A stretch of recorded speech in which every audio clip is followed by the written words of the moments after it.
Okay, so today we're going to talk about the 6 trigonometric functions and how they can be related to the unit circle. So in our previous section, we talked about how sine was defined as the opposite over hypotenuse, the cosine was defined as the adjacent over hypotenuse, and the tangent was defined as the opposite over adjacent. Now, this works really well for a right triangle, but only so many angles can be put on a right triangle. What do we want to find these trigonometric functions in terms of any angle? Well, we can do this by looking at the unit circle. So here we have the unit circle. We've already talked about how we draw an angle on a unit circle. So imagine that we have drawn the following angles. We have the blue line as the initial side, and then the terminal side corresponds with the hypotenuse of that triangle you see there. So there we have an angle on the unit circle, and that can be any angle. Now notice its terminal point, x comma y, can be used to extrapolate into the triangle you see below the angle, where the length of the triangle is x and the height of the triangle is y.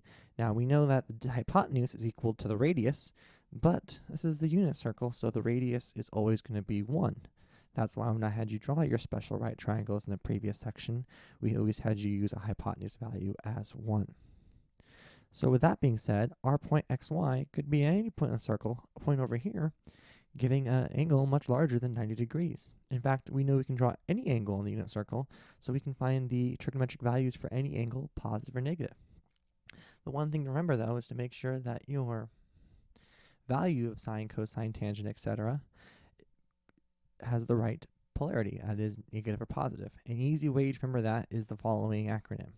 So we're going to assign the quadrant 1 S. We're going to assign, quadrant 2 S.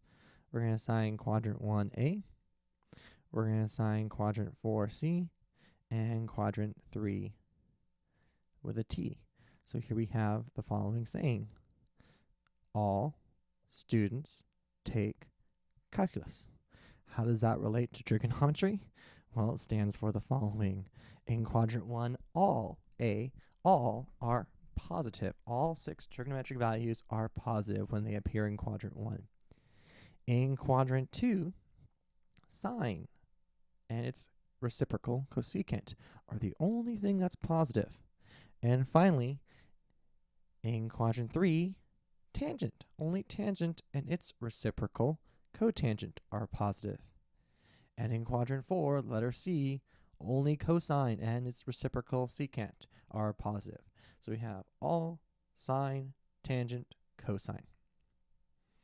And then a quick reminder using the schema, sine, which is opposite over hypotenuse. Opposite is the y value, the y coordinate. The hypotenuse is 1, so it's just simply y. Cosine is the adjacent, which is the x coordinate. Hypotenuse again is 1. Tangent is the opposite over adjacent, so y over x. And of course, cosecant is the reciprocal of sine. Secant is the reciprocal of cosine. Cotangent is the reciprocal of tangent. So let's do some practice. So here we're finding the sine of 135 degrees. Now 135 degrees could never be written into a right triangle, so we have to use the unit circle here. So here I have drawn my coordinate plane. So my first step is to simply draw the angle. There's my initial sine, and then I'm going to go up to my terminal side. 135 is in quadrant 2, not quite 180 degrees.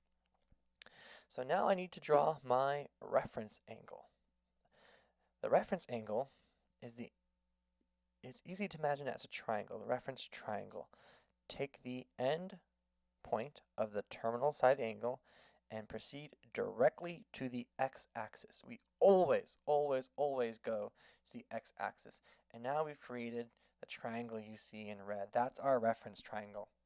Now remember, from the terminal angle to 0, that was 135 degrees.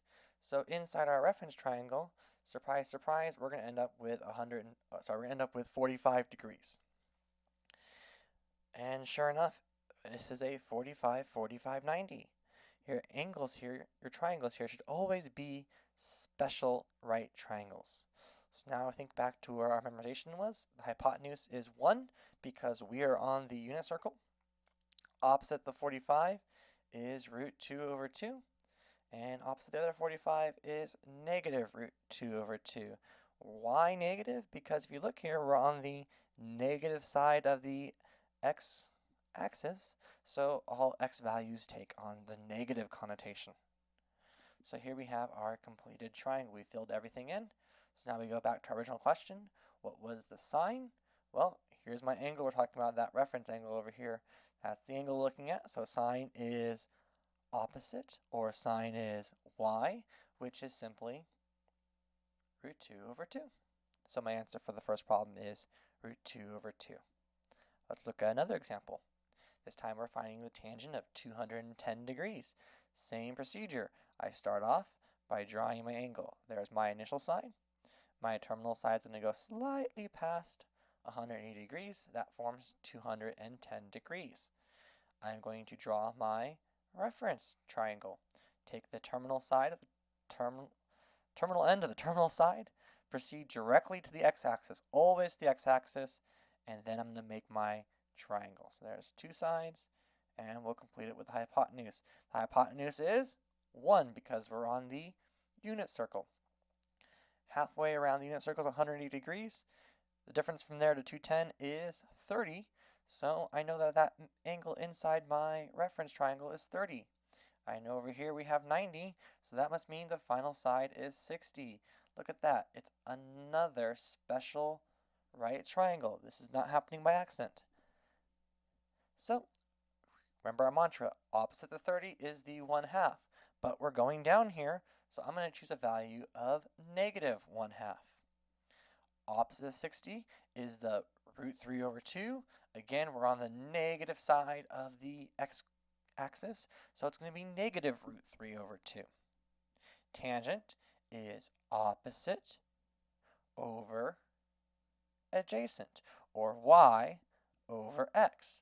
So 1/2 over root 3 over 2. Now I just need to simplify. The negative signs cancel. The denominators cancel as well. This leaves me with 1 over root 3. Cannot leave a radical denominator, so we're going to rationalize, which gives me a final answer of square root of 3 over 3. Now think back to our all students take calculus. My angle here terminated in the third quadrant, t. That tells me that tangent should be positive. Sure enough, my final answer was a positive answer. So I can use that to kind of double check my work. Let's try a more challenging one here, the cosine of pi over 2. For those of you who like degrees, you'll remember that pi over 2 is 90 degrees. So again, just like the previous problems, I'm going to begin by drawing the angle. So we'll start with our initial side and our terminal side. And there it is, 90 degrees. Now, we're going to do something a little bit different here. Okay, new rule of thumb. Whenever your angle terminates on an axis, we're not going to draw a triangle because you can't really draw a triangle to the x-axis. It's all a vertical line. So instead, we're going to look at the terminal point, this point right here. Now remember, we're on the unit circle. So what's the value of this point?